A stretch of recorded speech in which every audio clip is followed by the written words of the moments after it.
दिल्ली विश्वविद्यालय के दृष्टिबाधित शिक्षकों ने आज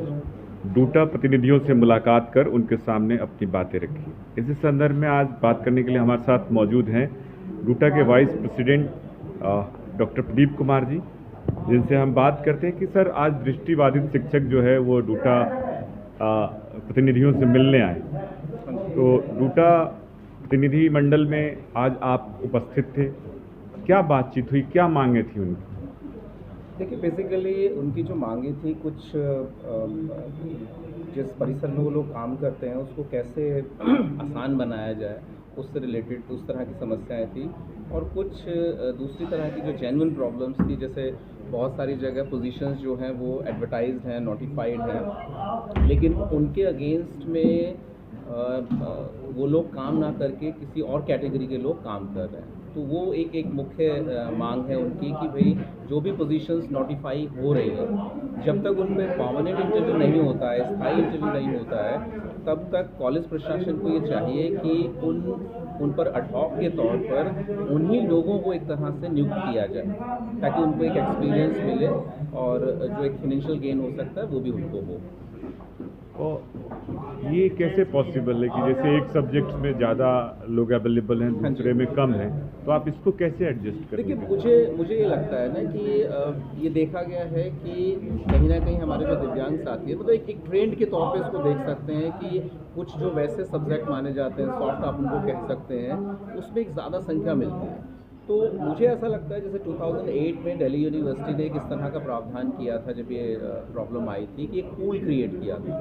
नोटिफाई करके एम्प्लॉयमेंट न्यूज़ वगैरह में, और उसमें जो भी एलिजिबल कैंडिडेट थे,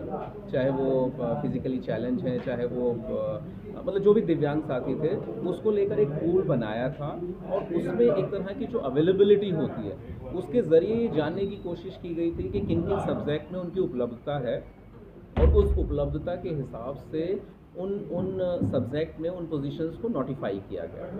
ताकि जल्द से जल्द जो 3% का उस समय क्राइटेरिया था, उसको कहीं ना कहीं दिल्ली यूनिवर्सिटी और उसके जो कॉलेजेस हैं वो अचीव कर सकें। उनकी जो 11 डिमांड्स थी, हाँ जी, 11 डिमांड्स केवल शिक्षकों से नहीं बल्कि छात्रों से भी जुड़ी हुई है और बहुत बुनियादी मांगे हैं वो। तो अब तक क्यों नहीं पूरी हो सकी है? क्या कॉलेज प्रशासन इसके लिए जिम्मेवार है, या जो लोग इस चीज़ के लिए मतलब काम कर रहे हैं वो उसमें सुस्त पड़ जाते हैं, इसलिए छूट जाते हैं? मुझे ऐसा लगता है कि कहीं ना कहीं इन समस्याओं पे शुरू में उतना जोर नहीं दिया गया, लेकिन पिछले 3-4 साल से इन समस्याओं पे जोर दिया जा रहा है। और अगर यूनिवर्सिटी को भी देखेंगे और कॉलेजेस को भी देखेंगे, तो मुझे ऐसा लगता है कि कहीं ना कहीं कोशिशें जारी हैं। मतलब हर कॉलेज में आपको जो भी सुविधाएं दी जा सकती हैं, हो सकता है कि उनकी संख्या कम हो या उस स्तर पे नहीं दी जा रही है, लेकिन हर कॉलेज जो है वो अब अपने लेवल पे कोशिश कर रहा है ना। तो वो चीज़ें अब हो रही हैं धीरे धीरे, और एक अवेयरनेस भी आ रही है। पहले उस तरह की डिमांड्स नहीं आती थी, लेकिन अब उस तरह की डिमांड आ रही है कि किस तरह से जो स्टूडेंट हैं उनको जो स्टडी मटेरियल है वो उन्हीं की ब्रेल लिपि जो है उसमें उपलब्ध कराया जाए। ठीक है, जो टीचर्स हैं या जो स्टूडेंट हैं उनको कैसे लिफ्ट की सुविधा है या जो रैंप की सुविधा है वो एक तरह से प्रदान किया जाए। और धीरे धीरे इसमें यूजीसी भी अपने लेवल पे फंड दे रही है। यूनिवर्सिटी प्रशासन जो है उन्होंने भी एक सेल इस पर डेवलप की है, जो इस चीज़ को स्टडी कर रहा है कि क्या बेहतर हम और कर सकते हैं, ताकि उनका जो जीवन शैली है उसको थोड़ा सा आसान बनाया जा सके और उसमें एक तरह का फेरबदल लाया जा सके। तो बहुत सारे कॉलेजेज अभी भी ऐसे हैं जहाँ पर दृष्टिबाधित शिक्षक को लेकर बहुत कुछ सुविधाएं नहीं उपलब्ध हैं, रिकॉर्डिंग रूम्स नहीं हैं, ब्रेल में किताबें नहीं है लाइब्रेरी में ज़्यादातर जगहों पर। वही इस तरह की जो भी समस्याएं हमने अपने इन साथियों से जानने की कोशिश की है, और उसके लिए हम लोगों ने वाइस चांसलर साहब से भी एक मीटिंग जो है सीख की है। और जैसे ही उसमें मिल जाएगा तो हम जो भी इस तरह की समस्याएं आ रही हैं इन साथियों के साथ या जो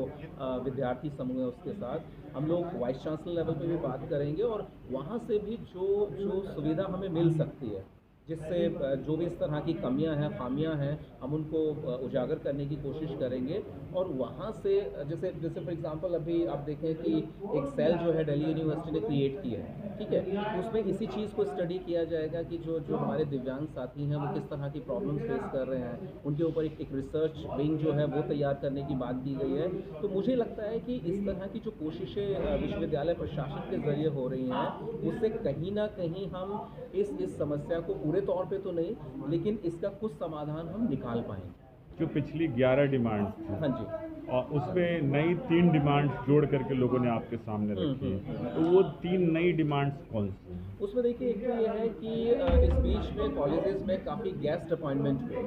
तो उनका उनका कहना ये है, और हमने भी पाया है कि ये सही है, कि उसमें जो रिजर्वेशन इम्प्लीमेंट होना चाहिए, just like SC ST OBC की तरह, PH VH को वो रिजर्वेशन नहीं दिया गया, जबकि वो बहुत आसान है, क्योंकि एक नंबर आपके पास है, 50 का है, 80 का है, उसमें ईजिली आप 3% जो है वो दे सकते हैं। दूसरी जो डिमांड है उन लोगों की, वो इस चीज़ को लेकर है कि बहुत सारे कॉलेजेस ने इस बीच में अपनी पोजीशंस नोटिफाई की हैं, या 2-3 साल से नोटिफाई कर रहे हैं, लेकिन उन पोजीशंस के अगेंस्ट में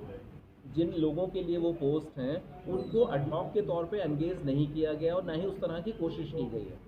ठीक है। तीसरी जो डिमांड है वो, जैसे मैंने आपको पहले भी बताया, कि एक पूल क्रिएट करने की ज़रूरत है दिल्ली यूनिवर्सिटी के लेवल पे, जिससे हमें इस चीज़ का इल्म हो सके कि दिव्यांग साथी जो हैं वो किन सब्जेक्ट में अवेलेबल हैं, रादर हम ऐसे सब्जेक्ट में पोजीशंस एडवर्टाइज़ करें जिसमें हमें उस तरह के टीचर्स ना मिलें। तो हमारी कोशिश यही रहेगी कि उस पूल को एक तरह से बनवाया जाए, ताकि उसमें एक संख्या हमें पता चले, और उस संख्या के बेसिस पे कॉलेजेस को, यूनिवर्सिटी ऑफ दिल्ली जो है वो इस चीज़ को कन्वे करे कि इन सब्जेक्ट में आप उन पोजीशंस को एडवर्टाइज़ करें, ताकि जो 3% 4% का जो एक संवैधानिक प्रावधान है, उसको जल्दी से जल्दी जो है वो अचीव किया जा सके।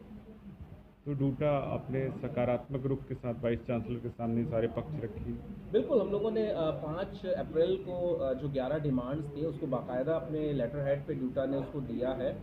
और 20 तारीख को भी वाइस चांसलर के साथ हम लोगों की एक मीटिंग थी सेंट्रल एडमिशन पे, उसमें भी हम लोगों ने वाइस चांसलर साहब से वक्त मांगा है अपने इन साथियों के साथ, कि जो भी इनकी समस्याएं हैं उनको वो सुने, और उसमें जो भी एक रैशनल सॉल्यूशन निकल सकता है, उस सॉल्यूशन को वो निकालें। और वाइस चांसलर ने भी इस चीज़ को एश्योरेंस दिया है कि वो इसके रिगार्डिंग टाइम देंगे, और जो भी समस्याएं हैं उनको सुन के उनका जो निराकरण हो सकता है वो करेंगे। तो ये थे डॉक्टर प्रदीप कुमार, जो कि डूटा के वाइस प्रेसिडेंट हैं। आज दृष्टिबाधित शिक्षकों से इन्होंने बातचीत की है, उनके डिमांड्स को सुना है और वाइस चांसलर के सामने रखेंगे। 100वें वर्ष में दिल्ली विश्वविद्यालय प्रवेश कर रहा है, और एक समाधान उन साथियों के लिए ज़रूर करना चाहेगा जो लंबे समय से यहाँ सेवाएं दे रहे हैं। दृष्टिबाधित शिक्षकों के साथ जो समस्याएं हैं वो जल्द से जल्द दूर कराने में डूटा भी अपना सहयोग करेगी। इस उम्मीद के साथ अगली मुलाकात में फिर बात होगी, तब तक के लिए नमस्कार।